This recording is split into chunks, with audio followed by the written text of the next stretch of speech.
భారతదేశంలో విద్య అంటే ఒకప్పుడు ప్రతిభకి గుర్తు. పేదవాడైనా, ధనవంతుడైనా ఒకే పరీక్ష రాసి మెడిసిన్ సీటు సంపాదించగలడనే నమ్మకం ఉండేది. కానీ నీట్ చుట్టూ గత కొన్ని సంవత్సరాలుగా జరుగుతున్న వివాదాలు చూస్తే లక్షలాది మంది విద్యార్థుల మనస్సుల్లో ఒక భయంకరమైన ప్రశ్న పుట్టింది. మనం నిజంగా పరీక్ష రాస్తున్నామా? లేక ముందే నిర్ణయించిన ఆటలో బలిపశువులమా? 2026లో జరిగిన నీట్ చుట్టూ మళ్లీ వివాదాలు చెలరేగడం, ఢిల్లీలో విద్యార్థులు వీధుల్లోకి రావడం, కేంద్ర ప్రభుత్వంపై తీవ్ర విమర్శలు రావడం కేవలం ఒక పరీక్ష సమస్య కాదు. ఇది ఒక భారత విద్యా వ్యవస్థపై యువత కోల్పోతున్న నమ్మకానికి ప్రతిబింబం. ఢిల్లీలో జరిగిన నిరసనల్లో విద్యార్థులు పట్టుకున్న ప్లకార్డులపై డాక్టర్ డిగ్రీ ఆన్ సేల్ వంటి నినాదాలు కనిపించాయి. ఇది కేవలం కోపం కాదు, వారి భవిష్యత్తుపై ఏర్పడిన నిరాశకు సంకేతం. ప్రతి సంవత్సరం లక్షలాది మంది విద్యార్థులు నీట్ కోసం సిద్ధమవుతున్నారు. చాలా మంది 2 ఏళ్లు, 3 ఏళ్లు కోచింగ్ సెంటర్లో గడుపుతారు. కొందరి తల్లిదండ్రులు అప్పులు చేసి కోచింగ్ ఫీజులు చెల్లిస్తారు. ఒక చిన్న గ్రామంలో రైతు తన భూమిని అమ్మి కొడుకుని కోచింగ్కి పంపిస్తాడు. కానీ పరీక్ష పేపర్ లీక్ అయిందని లేదా పరీక్షల్లో అక్రమాలు జరిగాయని వార్తలు వచ్చినప్పుడు ఆ కుటుంబం అనుభవించే బాధను ఎవ్వరూ కొలవలేరు. 2024 నీట్ వివాదం తర్వాత దేశం మొత్తం పరీక్షల విశ్వసనీయత గురించి ప్రశ్నించడం ప్రారంభించింది. ఆ సమయంలో కూడా పేపర్ లీక్ ఆరోపణలు, అసాధారణ మార్కులు, కోర్టు కేసులు, సిబిఐ దర్యాప్తులు దేశవ్యాప్తంగా చర్చకి దారితీశాయి. సుప్రీంకోర్టు వరకు వ్యవహారం వెళ్ళింది. కొంతమంది విద్యార్థులు నేరుగా లాభపడినట్లు దర్యాప్తుల్లో బయటపడింది. ఇప్పుడు 2026లో మళ్ళీ అదే కథ వినిపించడం చాలా మందిని ఆందోళనకి గురి చేసింది. అధికారికంగా ఎన్టీఏ కొన్ని పేపర్ లీక్ ఆరోపణలని తప్పుడు ప్రచారంగా ఖండించింది. కానీ సోషల్ మీడియాలో విద్యార్థుల అనుమానాలు మాత్రం తగ్గలేదు. ఎందుకంటే ప్రజలు అధికారిక ప్రకటనల కంటే గత అనుభవాలను ఎక్కువగా గుర్తుంచుకుంటారు. ఒకసారి వ్యవస్థపై నమ్మకం పోతే దాన్ని తిరిగి సంపాదించడం చాలా కష్టం. ఇక్కడ ఒక కఠినమైన నిజం చెప్పాలి. భారతదేశంలో పరీక్షల చుట్టూ ఏర్పడిన మాఫియా వ్యవస్థ గురించి రాజకీయ నాయకులు, అధికారులు బహిరంగంగా ఎక్కువగా మాట్లాడరు. కానీ విద్యార్థుల్లో చాలా మంది ఒక నమ్మకంతో ఉన్నారు. పరీక్షల్లో అవినీతి జరుగుతుందనేదే. ఇది నిజమా కాదా అనేది ప్రతి కేసులో కోర్టులు నిర్ణయించాలి. కానీ ప్రజల్లో ఆ అనుమానం బలపడడం కూడా ఒక పెద్ద వైఫల్యమే. ఎందుకంటే ఒక పరీక్ష సంస్థపై ప్రజలు పూర్తిగా నమ్మకం ఉంచాలి. ఆ నమ్మకం కూలిపోయినప్పుడు పరీక్ష వ్యవస్థ కూడా కూలిపోతుంది. ఢిల్లీలో జరిగిన నిరసనల్లో కేవలం ఒక రాజకీయ పార్టీకి చెందిన విద్యార్థులు మాత్రమే కాదు, వివిధ విద్యార్థి సంఘాలు కూడా పాల్గొన్నాయి. వాళ్ళ ప్రధాన డిమాండ్ ఒకటే: పారదర్శకత. పరీక్ష ఎలా నిర్వహించారు, ఎక్కడ లోపాలు జరిగాయి, బాధ్యులు ఎవరు, ఎందుకు పదే పదే ఇలాంటి ఆరోపణలు వస్తున్నాయి అనే ప్రశ్నలకి సమాధానాలు కావాలని కోరుతున్నారు. ఇక్కడ మరొక చేదు వాస్తవం ఉంది. భారతదేశంలో విద్యార్థి జీవితాన్ని ఒకే పరీక్ష నిర్ణయించే పరిస్థితి ఏర్పడింది. ఒక రోజు జరిగిన పరీక్షలో కొన్ని గంటల ప్రదర్శన ఆధారంగా జీవితం అంతా నిర్ణయించబడుతోంది. ఇది మానసిక ఒత్తిడిని విపరీతంగా పెంచుతోంది. ఒకవేళ పరీక్షపై అనుమానం వచ్చినా, పేపర్ లీక్ ఆరోపణలు వచ్చినా, ఫలితాలపై వివాదం వచ్చినా దాని ప్రభావం లక్షలాది కుటుంబాలపై పడుతోంది. చాలా మంది విద్యార్థులు అడుగుతున్న ప్రశ్న ఏమిటంటే, ప్రపంచంలోని అనేక దేశాలు డిజిటల్ పరీక్షలు, బహుళ అంచనా విధానాలు, నిరంతర మూల్యాంకన పద్ధతులు అనుసరిస్తుంటే భారత్ ఇంకా ఒకే పరీక్షపై ఎందుకు ఆధారపడుతోంది? ఈ ప్రశ్నకి ప్రభుత్వాలు ఇప్పటి వరకు స్పష్టమైన సమాధానం ఇవ్వలేదు. ఇటీవల కొందరు కంప్యూటర్ ఆధారిత నీట్ నిర్వహించాలని కోరినా ఆ అంశం కూడా వివాదాస్పదంగానే కొనసాగుతుంది. ఢిల్లీలో జరిగిన తాజా నిరసనలు కేవలం నీట్ గురించే కాదు, అవి యువతలో పెరుగుతున్న అసంతృప్తికి ప్రతీక. ఉద్యోగాలు, పరీక్షలు, నియామకాలు, విద్యా విధానం, ప్రతి అంశంపై యువత ప్రశ్నలు అడుగుతోంది. ఇటీవల విద్యార్థి ఉద్యమాలు సోషల్ మీడియా నుంచి రోడ్ల మీదకి రావడం కూడా అదే అసంతృప్తికి నిదర్శనం. అత్యంత కఠినమైన నిజం ఏమిటంటే, నీట్ వివాదం వల్ల నష్టపోయేది రాజకీయ నాయకులు కాదు, అధికారులు కాదు, కోచింగ్ సెంటర్లు కూడా కాదు. అస్సలు నష్టపోయేది చదువుకున్న విద్యార్థి. ఎందుకంటే అతను సంవత్సరాల కష్టం పెట్టి పరీక్ష రాస్తాడు. కానీ చివరికి పరీక్షపై అనుమానం వచ్చినప్పుడు నిజాయితీగా రాసిన విద్యార్థి కూడా అనుమానాల నీడలో పడిపోతాడు. అతని ర్యాంకు విలువ కూడా ప్రశ్నార్థకమవుతుంది. భారత విద్యా వ్యవస్థకి ప్రస్తుతం ఉన్న అతిపెద్ద ప్రమాదం పేపర్ లీక్ కాదు, నమ్మకం కోల్పోవడం. ఒకసారి విద్యార్థి ఎంత కష్టపడినా ప్రయోజనం లేదు అని అనుకుంటే అది ఏ పేపర్ లీక్ కంటే ప్రమాదకరం. ఎందుకంటే అక్కడి నుంచి ప్రతిభ వ్యవస్థని వదిలి వెళ్ళడం ప్రారంభిస్తుంది. దేశ భవిష్యత్తుకు అదే అసలు ముప్పు. నీట్ చుట్టూ ఉన్న వివాదాన్ని అర్థం చేసుకోవాలంటే కేవలం ఒక పరీక్ష గురించి మాట్లాడటం సరిపోదు. దీని వెనక వేల కోట్ల రూపాయల కోచింగ్ పరిశ్రమ, రాజకీయ ప్రయోజనాలు, విద్యా అసమానతలు, పరీక్షా వ్యవస్థ లోపాలు అన్నీ కలిసి ఉన్నాయి. చాలా మంది విద్యా విశ్లేషకులు చెబుతున్నారు ఇలా. అందుకే ప్రతి సంవత్సరం పరీక్ష జరిగాక కూడా వివాదాలు ఆగడం లేదు. ఒక పేద విద్యార్థి ఉదయం 5 గంటలకి లేచి ప్రభుత్వ జూనియర్ కాలేజీలో చదువుకుంటాడు. మరోవైపు పెద్ద నగరాల్లో కొందరు విద్యార్థులు సంవత్సరానికి లక్షల రూపాయలు ఖర్చు చేసి ప్రత్యేక కోచింగ్ తీసుకుంటారు. అధికారికంగా ఇద్దరు ఒకే పరీక్ష రాస్తారు, కానీ వాస్తవంగా చూస్తే వారి ప్రారంభ స్థాయి ఒకేలా ఉండదు. ఈ అసమానత గురించి చాలా కాలంగా చర్చ జరుగుతోంది. భారతదేశంలో కోట, హైదరాబాద్, ఢిల్లీ, చెన్నై, బెంగళూరు వంటి నగరాల్లో నీట్ కోచింగ్ పరిశ్రమ భారీ వ్యాపారంగా మారింది. ప్రతి సంవత్సరం లక్షలాది మంది విద్యార్థులు కోచింగ్ తీసుకుంటున్నారు, కోచింగ్ కోసం వస్తున్నారు. కొందరు కుటుంబాలు తమ వార్షిక ఆదాయం కంటే ఎక్కువ మొత్తాన్ని కోచింగ్ మీద ఖర్చు చేస్తున్నారు. దీనివల్ల ఒక ప్రశ్న వస్తుంది: నిజంగా పరీక్ష ప్రతిభని కొలుస్తోందా, లేక కోచింగ్ కొనుగోలు చేసే సామర్థ్యాన్ని కొలుస్తోందా? చాలా మంది ఉపాధ్యాయులు ప్రైవేటుగా అంగీకరించే ఒక విషయం ఉంది: నీట్ సిలబస్ నేర్చుకోవడం ఒక్కటే సరిపోదు. పరీక్ష నమూనా, time management, trick techniques, mark టెస్టులు, ప్రత్యేక శిక్షణ కూడా అవసరం అవుతున్నాయి. ఇవన్నీ ఎక్కువగా కోచింగ్ సెంటర్ల ద్వారా లభిస్తున్నాయి. అంటే ఒక విధంగా ప్రభుత్వ విద్యా వ్యవస్థ సరిపోవడం లేదని పరోక్షంగా అర్థమవుతోంది.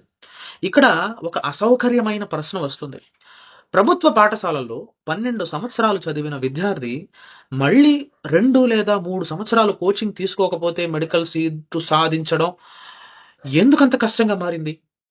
పాఠశాల విద్య సరిపోకపోతే అసలు సమస్య ఎక్కడుంది? పరీక్షలోనా, విద్యా విధానంలోనా, లేక రెండింటిలోనా? విద్యార్థుల్లో మరో పెద్ద అసంతృప్తి డ్రాప్ ఇయర్ కల్చర్. ఒకసారి నీట్ క్లియర్ కాకపోతే చాలా మంది మరో సంవత్సరం పూర్తి సమయాన్ని అదే పరీక్షకి అంకితం చేస్తున్నారు. కొందరు 2 ఏళ్ళు, 3 ఏళ్ళు, 4 ఏళ్ళు కూడా ప్రయత్నిస్తున్నారు. ఒక యువకుడి జీవితంలో అత్యంత విలువైన సంవత్సరాలు ఒక్క పరీక్ష కోసం ఖర్చు అవుతున్నాయని విమర్శకులు చెబుతున్నారు. ఇంకా తీవ్రంగా మాట్లాడేవారు ఒక విషయం చెబుతున్నారు: నీట్ పరీక్ష భారతదేశంలో ఒక ప్రత్యామ్నాయ విద్యా ఆర్థిక వ్యవస్థని సృష్టించిందని. పాఠశాలలు ఒకవైపు, కోచింగ్ సెంటర్లు మరోవైపు. చాలా కుటుంబాలకు అసలు విద్య కంటే కోచింగ్నే ముఖ్యంగా భావించే పరిస్థితి ఏర్పడింది. ఇది ఆరోగ్యకరమైన వ్యవస్థ కాదని అనేక విద్యావేత్తలు హెచ్చరిస్తున్నారు. ఢిల్లీలో జరిగిన నిరసనల్లో పాల్గొన్న కొంతమంది విద్యార్థులు ఒకే మాట చెప్పారు: మాకు ఫేవర్ కావాలి అని కాదు, ఫెయిర్ సిస్టమ్ కావాలి. ఈ వాక్యం చాలా ముఖ్యమైనది. ఎందుకంటే చాలా మంది విద్యార్థులు పరీక్షని రద్దు చేయాలని కాదు, పరీక్షపై పూర్తి నమ్మకం ఉండాలని కోరుకుంటున్నారు. ఒక పరీక్ష జరిగిన తర్వాత అది నిజాయితీగా జరిగిందని ప్రతి అభ్యర్థి నమ్మగలగాలి. ఇక్కడ రాజకీయ అంశం కూడా ఉంది. నీట్ మొదటి నుంచి కొన్ని రాష్ట్రాల్లో వ్యతిరేకతను ఎదుర్కొంటుంది. ముఖ్యంగా తమిళనాడులో అనేక రాజకీయ పార్టీలు నీట్ రాష్ట్ర విద్యార్థులకు అన్యాయం చేస్తోందని వాదిస్తున్నాయి. మరోవైపు కేంద్ర ప్రభుత్వం దేశవ్యాప్తంగా ఒకే ప్రమాణం ఉండాలని చెబుతోంది. ఈ వివాదం ఇప్పటికీ పూర్తిగా ముగియలేదు. అయితే రాజకీయ నాయకులు ఒకరిపై ఒకరు విమర్శలు చేసుకోవడం సులభం, కానీ అసలు ప్రశ్నకు సమాధానం చెప్పడం కష్టం. ఎందుకు ప్రతి సంవత్సరం పరీక్ష తర్వాత ఏదో ఒక వివాదం వస్తుంది? ఎందుకు విద్యార్థులు మళ్ళీ మళ్ళీ వీధుల్లోకి రావాల్సి వస్తుంది? ఎందుకు కోర్టులు తరచుగా జోక్యం చేసుకోవాల్సి వస్తుంది? ఇంకా బాధాకరమైన అంశం మానసిక ఆరోగ్యం. నీట్ కోసం సిద్ధమవుతున్న విద్యార్థుల్లో తీవ్రమైన ఒత్తిడి, ఆందోళన, నిరాశ సమస్యలు పెరుగుతున్నాయని మానసిక ఆరోగ్య నిపుణులు చెబుతున్నారు. కొందరు విద్యార్థులు ఒక పరీక్ష ఫలితాన్ని తమ జీవిత విలువతో సమానంగా భావించడం ప్రారంభించారు. ఇది అత్యంత ప్రమాదకరమైన పరిస్థితి. ఒక విద్యార్థి విఫలమైతే అతను చెడ్డవాడు కాదు. ఒక పరీక్షలో మార్కులు తక్కువ రావడం వల్ల అతని ప్రతిభ పూర్తిగా కొలవబడదు. కానీ సమాజం, బంధువులు, కొన్నిసార్లు కుటుంబ సభ్యులు కూడా అదే పరీక్షను జీవిత తీర్పుగా చూస్తున్నారు. దీనివల్ల అనేక మంది యువత తీవ్ర ఒత్తిడికి గురవుతున్నారు. మరో కఠినమైన నిజం ఏమిటంటే భారతదేశంలో మెడికల్ సీట్ల కొరత కూడా ఈ సంక్షోభానికి ప్రధాన కారణం. ప్రతి సంవత్సరం లక్షల మంది విద్యార్థులు పరీక్ష రాస్తున్నారు, కానీ అందరికీ సీట్లు లేవు. ఫలితంగా పోటీ అసాధారణ స్థాయికి చేరుకుంది. చిన్న పొరపాటు కూడా భవిష్యత్తును మార్చే పరిస్థితి ఏర్పడింది. కొంతమంది విద్యా నిపుణులు చెప్పే అభిప్రాయం ప్రకారం సమస్య కేవలం పరీక్ష నిర్వహణలో లేదు. అసలు సమస్య డిమాండ్ మరియు అవకాశాల మధ్య ఉన్న భారీ అంతరం. డాక్టర్ కావాలనుకునే విద్యార్థులు లక్షల్లో ఉంటే నాణ్యమైన మెడికల్ సీట్లు ఇంకా చాలా తక్కువగా ఉన్నాయి. ఈ అసమతుల్యత కొనసాగినంత కాలం నీట్ వివాదాలు పూర్తిగా ముగిసే అవకాశం తక్కువ. ప్రస్తుతం ఢిల్లీలో జరిగిన నిరసనలు ఒక హెచ్చరికలా కనిపిస్తున్నాయి. యువతను ఇప్పుడు కేవలం ఫలితాలు మాత్రమే కాదు, వ్యవస్థను కూడా ప్రశ్నిస్తోంది. పారదర్శకత, జవాబుదారీతనం, సమాన అవకాశాలు కావాలని కోరుకుంటోంది. ఈ ప్రశ్నలకు సరైన సమాధానాలు రాకపోతే భవిష్యత్తులో మరింత పెద్ద ఉద్యమాలు వచ్చే అవకాశాన్ని కొందరు విశ్లేషకులు వ్యక్తం చేస్తున్నారు. అంతిమంగా చూస్తే నీట్ వివాదం ఒక పరీక్ష కాదు. ఇది భారతదేశ యువత ఆశలు, ఆందోళనలు, కోపం, నిరాశ, భవిష్యత్తు గురించి జరుగుతున్న పెద్ద చర్చ. పరీక్ష పేపర్ కంటే పెద్ద ప్రశ్న ఇప్పుడు దేశం ముందుంది. నిజంగా ప్రతిభను గౌరవించే వ్యవస్థను మనం నిర్మిస్తున్నామా, లేక లక్షలాది మంది విద్యార్థులను ఒక నిరంతర ఒత్తిడి యంత్రంలోకి నెట్టేస్తున్నామా? నీట్ వివాదాన్ని నిజంగా లోతుగా పరిశీలిస్తే ఒక విషయం స్పష్టంగా కనిపిస్తోంది. భారతదేశంలో విద్య క్రమంగా ఒక హక్కు నుంచి ఒక భారీ పోటీ మార్కెట్గా మారిపోయింది. ఒకప్పుడు డాక్టర్ కావాలంటే బాగా చదవాలి అనేది ప్రధాన ఆలోచన. ఇప్పుడు డాక్టర్ కావాలంటే చదవడంతో పాటు పరీక్షా విధానం, కోచింగ్ వ్యవస్థ, మానసిక ఒత్తిడి, ఆర్థిక సామర్థ్యం మరియు కొన్నిసార్లు అదృష్టం కూడా అవసరమయ్యే పరిస్థితి ఏర్పడిందని విమర్శకులు చెబుతున్నారు. సాధారణంగా మీడియా పరీక్ష రోజు, ఫలితాల రోజు లేదా వివాదం జరిగినప్పుడు మాత్రమే నీటి గురించి మాట్లాడుతోంది. కానీ అసలు కథ సంవత్సరం మొత్తం జరుగుతుంది. వేలాది మంది విద్యార్థులు ఉదయం నుంచి రాత్రి వరకు చదువుతూ, మాక్ టెస్టులు రాస్తూ తమ యుక్త వయసుని ఒకే లక్ష్యం కోసం అంకితం చేస్తున్నారు. వాళ్ళ జీవితంలో స్నేహాలు, ఆటలు, హాబీలు, కుటుంబ సమయం క్రమంగా తగ్గిపోతున్నాయి. కొందరికి జీవితమే ఒక నిరంతర పరీక్షగా మారుతుంది. ఇక్కడ ఒక అసహజమైన ప్రశ్న వస్తుంది. 17 లేదా 18 ఏళ్ల విద్యార్థి భవిష్యత్తుని ఒకే పరీక్ష నిర్ణయించడం నిజంగా సరైన విధానమేనా? ప్రపంచంలో అనేక దేశాల్లో మెడికల్ ప్రవేశాలు బహుళ ప్రమాణాల ఆధారంగా జరుగుతాయి. కానీ భారత్లో లక్షలాది మంది ఒకే రోజున ఒకే ప్రశ్నాపత్రం ఆధారంగా తమ భవిష్యత్తు కోసం పోరాడుతున్నారు. ఈ పరిస్థితి వల్ల ఒక కొత్త సామాజిక విభజన కూడా ఏర్పడింది. ఒకవైపు కోచింగ్ సౌకర్యాలు, డిజిటల్ వనరులు, ప్రత్యేక మార్గదర్శకత్వం పొందే విద్యార్థులు, మరోవైపు ప్రభుత్వ పాఠశాలలు, గ్రామీణ ప్రాంతాలు, పరిమిత వనరులతో పోటీ చేసే విద్యార్థులు. అధికారికంగా పరీక్ష అందరికీ ఒకటే అయినా సిద్ధమయ్యే పరిస్థితులు ఒకలా ఉండలేవు. కొంతమంది విద్యా పరిశోధకులు దీన్ని ఆపర్చునిటీ గ్యాప్ అని పిలుస్తారు. అంటే ప్రతిభలో కాదు, అవకాశాల్లో తేడా. ఒక విద్యార్థి వద్ద మంచి ఉపాధ్యాయులు, ప్రశాంత వాతావరణం, ఇంటర్నెట్, పుస్తకాలు, కోచింగ్ ఉంటే అతనికి అదనపు ప్రయోజనం ఉంటుంది. మరో విద్యార్థి కుటుంబ ఆర్థిక సమస్యలు మధ్య చదువుకుంటుంటే అతను మొదటి రోజు నుంచే వెనకబడిపోతాడు. ఢిల్లీలో జరిగిన నిరసనల్లో పలువురు విద్యార్థులు ఒక మాట చెప్పారు. మేము సిస్టమ్ని ఓడించాలనుకోవడం లేదు, సిస్టమ్ మమ్మల్ని ఓడించకూడదు. సో ఈ భావన చాలా మందిలో పెరుగుతుంది. ఎందుకంటే వివాదాలు, కోర్టు కేసులు, పేపర్ లీక్ ఆరోపణలు, ఫలితాలపై అనుమానాలు పదే పదే వస్తే కష్టపడి చదివే విద్యార్థి కూడా తన శ్రమకి విలువ ఉందా అని ప్రశ్నించడం ప్రారంభిస్తాడు. మరో పెద్ద చర్చ మెడికల్ విద్య వ్యాపారీకరణ గురించి.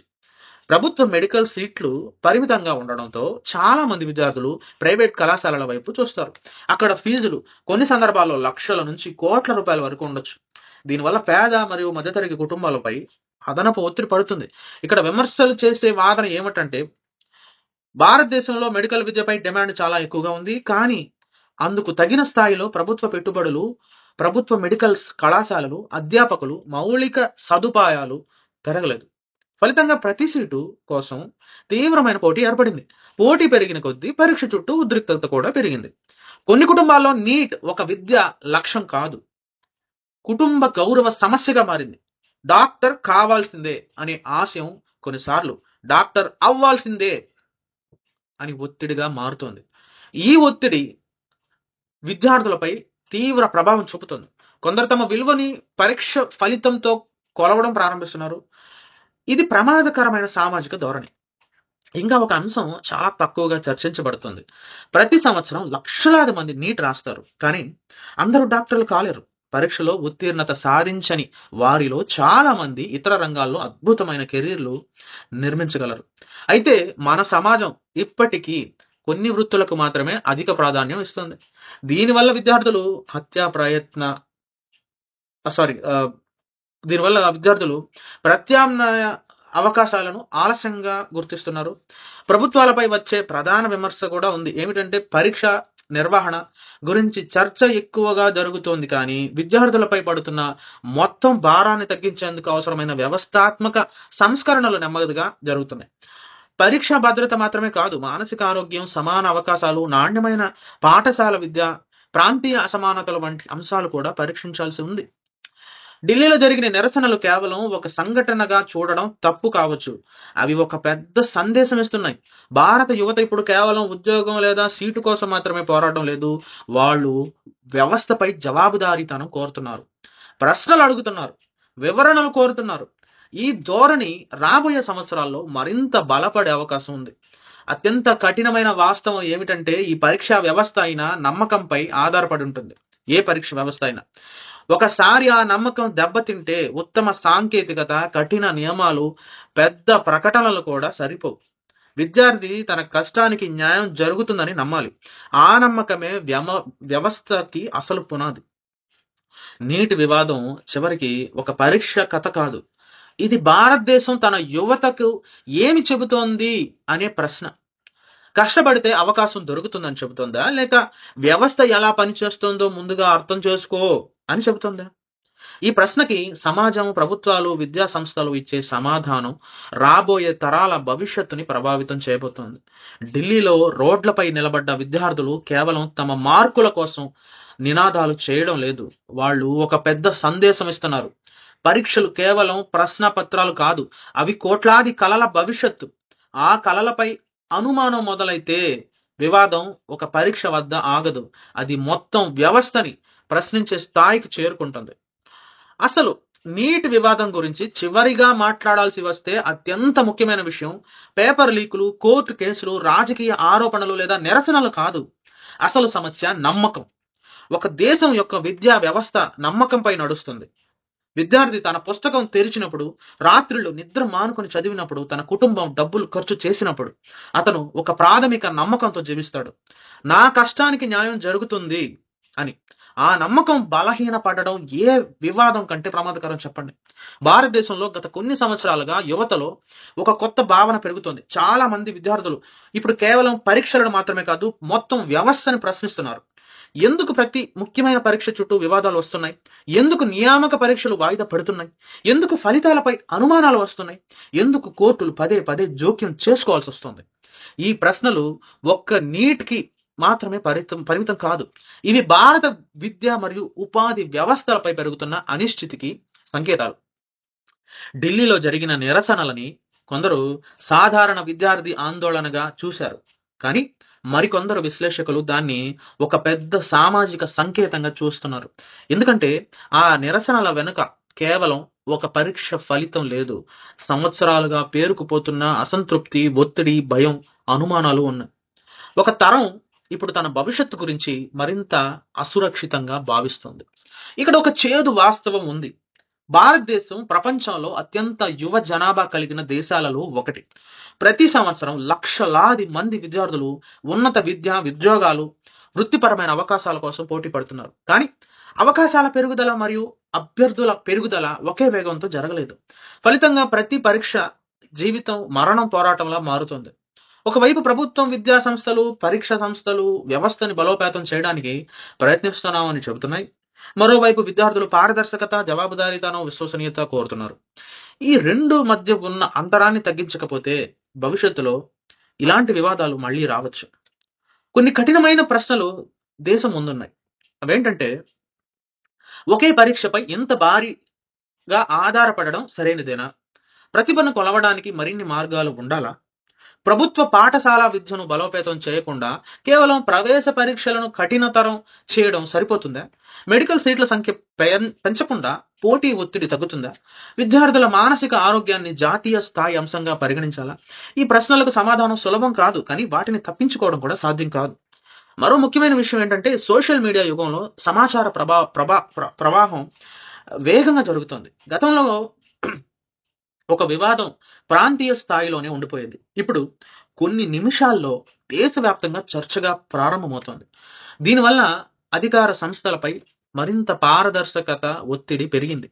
ప్రజలు ఇప్పుడు ప్రకటనలని మాత్రమే కాదు, ఆధారాలని కూడా కోరుతున్నారు. కొంతమంది విద్యార్థులు ఇప్పుడు ఇలా అంటున్నారు, మాకు ప్రత్యేక సౌకర్యాలు అవసరం లేదు, కానీ అందరికీ ఒకే నియమాలు ఉండాలి. ఇది ఒక సాధారణ డిమాండ్లా కనిపించినా వాస్తవానికి ఇది ప్రజాస్వామ్య వ్యవస్థ యొక్క ప్రాథమిక సూత్రం. సమాన అవకాశాలు, సమాన నిబంధనలు, సమాన న్యాయం. భారతదేశంలో విద్యపై జరిగే చర్చలు చాలా సార్లు మార్కులు, ర్యాంకులు, కటాఫ్ల వద్దే ఆగిపోయాయి. కానీ నీటి వివాదం ఒక పెద్ద విషయాన్ని గుర్తు చేసింది. విద్య అనేది కేవలం పరీక్ష మాత్రమే కాదు, అది సామాజిక చలనం, కుటుంబ ఆశలు, ఆర్థిక భవిష్యత్తు మరియు వ్యక్తిగత గౌరవంతో ముడిపడి ఉంటుంది. అందుకే ఈ అంశం ఇంత భావోద్వేగంగా మారుతుంది. చరిత్రను చూస్తే ఏ దేశమైనా తన యువత నమ్మకాన్ని కోల్పోతే దీర్ఘకాలిక సమస్యలను ఎదుర్కొంది. యువత కోపం ఎప్పుడూ ఒక్కసారిగా పుట్టదు, అది సంవత్సరాలుగా పేరుకుపోయిన నిరాశ, అసంతృప్తి అనుభవాల ఫలితం. కాబట్టి ఢిల్లీలో జరిగిన నిరసనలని కేవలం ఒక రోజు వార్తగా చూడకూడదని కొందరు నిపుణులు హెచ్చరిస్తున్నారు. అంతిమంగా నీటి వివాదం ఒక పరీక్ష గురించి కాదు, ఇది భారతదేశం తన యువతతో చేస్తున్న ఒక మౌన ఒప్పందం గురించి. ఆ ఒప్పందం ఏమిటంటే, నువ్వు కష్టపడితే నీకు అవకాశం లభిస్తుంది. విద్యార్థులు ఇప్పుడు అది నిజంగా అమలవుతోందా అని ప్రశ్నిస్తున్నారు. ఈ కథలో హీరోలు రాజకీయ నాయకులు కాదు, అధికారులు కాదు, టీవీ డిబేట్లు కూడా కాదు. నిజమైన హీరోలు ఎవరంటే ఉదయం నుంచి రాత్రి వరకు చదివే విద్యార్థులు, వారి కోసం త్యాగాలు చేసే తల్లిదండ్రులు, నిజాయితీగా బోధించే ఉపాధ్యాయులు. ఎందుకంటే వ్యవస్థపై వివాదాలు వచ్చినా కూడా చివరికి దేశ భవిష్యత్తును నిర్మించేది వాళ్లే. భారతదేశం ముందున్న అసలు సవాలు నీట్ని నిర్వహించడం కాదు, యువత నమ్మకాన్ని కాపాడడం. ఎందుకంటే ప్రశ్నాపత్రం మళ్ళీ ముద్రించొచ్చు, పరీక్షను మళ్ళీ నిర్వహించొచ్చు, ఫలితాలను మళ్ళీ ప్రకటించొచ్చు, కానీ ఒక తరం నమ్మకాన్ని కోల్పోతే దాన్ని తిరిగి సంపాదించడం చాలా కష్టం. అదే ఈ మొత్తం వివాదం మనకి చెబుతున్న అత్యంత పెద్ద పాఠం.